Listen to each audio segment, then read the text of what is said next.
ఏంటమ్మా వ్యవసాయంలో ఏ పనులు చేయాలని? సార్ న్యాచురల్ గా పంట పండించి ప్రజలకు అందించాలనేది నా లైఫ్ అంబిషన్. అచ్చా, ఎందుకు నీకు ఆలోచన వచ్చింది?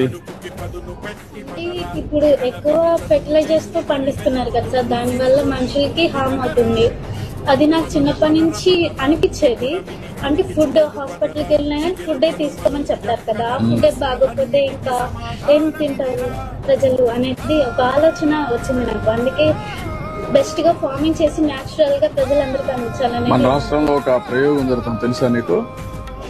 నేచురల్ ఫార్మింగ్ అని, జీరో బడ్జెట్ నేచురల్ ఫార్మింగ్. విన్నావా నువ్వు ఎప్పుడన్నా? నీకు ఆ సబ్జెక్ట్ లో ఉన్నావు కాబట్టి ఇక్కడ ఏంటంటే ఎరువులు వేయకుండా, క్రిమి సంహారక మందులు కొట్టకుండా అన్ని కూడా నేచర్ గా పండించి ఆ పంట తీస్తున్నారు. అంటే ఏమి దాంట్లో ఎరువులు, క్రిమి సంహారక మందులు ఉండవు, ఏమి ఉండవు.